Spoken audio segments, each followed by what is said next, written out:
Hello students, this is Rajveer. Today I am going to explain you the summary of chapter 2 from your Behive book. The name of this chapter is The Sound of Music. This chapter deals with the biography of two great musicians. First great musician is Evelyn Glennie. She cannot listen people, she cannot listen sound. So she is a deaf lady. Another great musician is Ustad Bismillah Khan, who is a great Sahnai player. He is from our own country, India. He received India's highest civilian award, Bharat Ratna. This chapter will be covered in two parts. In part 1, we will learn about Evelyn Glennie, and in part 2, we will learn about Ustad Bismillah Khan. Part 1, Evelyn Glennie listens to sound without hearing it. Why Deborah Cowley? And this is Evelyn Glennie. Now we are going to see the summary of this chapter. Evelyn Glennie is a multi-percussionist who can play thousands of instruments to a perfection. A most sought after musician internationally. Surprisingly, she achieved this status in spite of her disability. She was profoundly deaf, but she learned to listen with her body instead of the ears. She feels the sound through her body. जो Evelyn गिलेनी है वो एक multi परक्यूनिस्ट हैं। Multi परक्यूनिस्ट एक ऐसा person होता है जो डिफरेंट टाइप्स के म्यूजिकल इंस्ट्रूमेंट्स को प्ले कर सकता है, और वो एक डेफ पर्सन थी, एक डेफ लेडी थी। तो उनके लिए क्या इंस्पिरेशन दी गई, उनके लिए क्या एक कहें एडवाइस दी गई थी कि वो अपने अदर जो बॉडी पार्ट्स हैं उनसे साउंड को फील कर सकती हैं या सुन सकती हैं।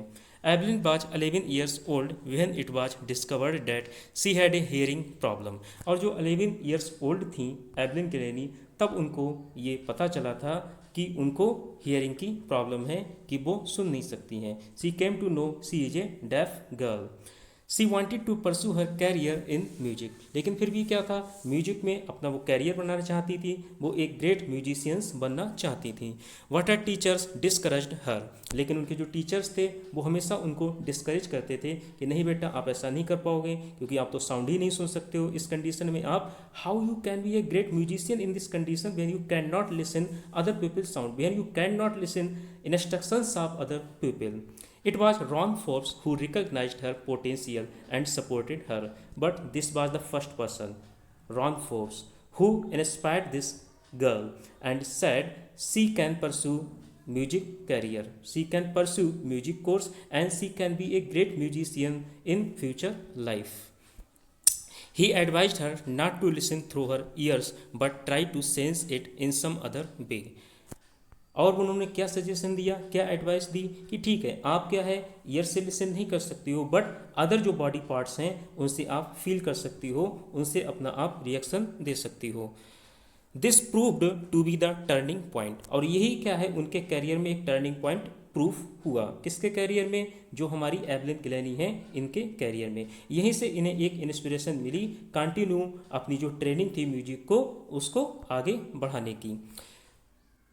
She learned to open her body and mind to sounds and vibrations, और यहीं से क्या है उन्होंने सीख लिया था कि किस तरीके से किस पार्टिकुलर बॉडी पार्ट से किस पार्टिकुलर जो साउंड है उसको फील कर सकते हैं, और अपने माइंड को भी उन्होंने ओपन कर लिया था साउंड को फील करने का। After that, she never looked.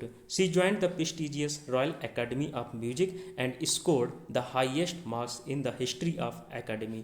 और यहीं से क्या हुआ, उन्होंने कभी हार नहीं मानी और कंटिन्यू अपना जो म्यूजिक की प्रैक्टिस थी या कहें जो म्यूजिक की एजुकेशन थी वो उन्होंने कंटिन्यू रखी। और रॉयल एकेडमी ऑफ म्यूजिक वहाँ पर उन्होंने अपना ऑडिशन भी दिया था, और इस ऑडिशन में क्या हुआ था, उन्होंने हाईएस्ट मार्क्स अचीव किए, जो अपने आप में म्यूजिक हिस्ट्री का एक रिकॉर्ड है। She work hard and with determination against all odds and got right to the top, और इस तरीके से क्या है अपनी फिजिकल जो डिसेबिलिटी है, ठीक है, तो उसको जीत करके उन्होंने बहुत अच्छे से मेहनत किया और टॉप पर आई। In 1991 she was presented with the Royal Philharmonic Society's prestigious soloist of the year award, और इन 1991 में क्या होता है कि उनको रॉयल फिल हार्मोनिक सोसाइटी ने एक जो बहुत ही प्रेस्टिजियस अवार्ड था, soloist of the year award, इस अवार्ड को उन्हें दिया। The royal philharmonic society conferred her Solist of the Year award in 1991. Apart from the regular concert, Evelyn gave free concerts in hospitals. और जो regular जो अपनी concert means क्या है, म्यूजिकल प्रोग्राम्स, ठीक है, तो वो हॉस्पिटल्स में भी वो देती हैं free of cost.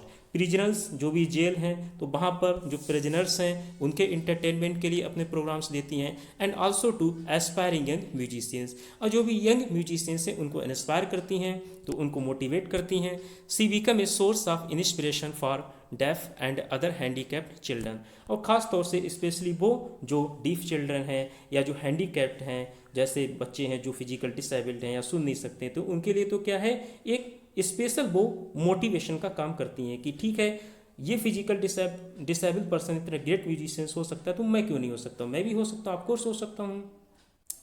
C inspired them and made them believe that, तो इस तरीके से क्या है, फिजिकल डिसेबल्ड पर्सन है उनके लिए इंस्पिरेशन दी है हमारी जो एवलिन गिलैनी है इन्होंने। That if Evelyn could do show could they, तो एक क्या है, एक लिविंग एग्जाम्पल है कि जब एवलिन ऐसा कर सकती हैं तो मैं क्यों नहीं कर सकता हूँ। Thank you, this was the part 1 of this chapter. Part 2 of this chapter will be covered in next video.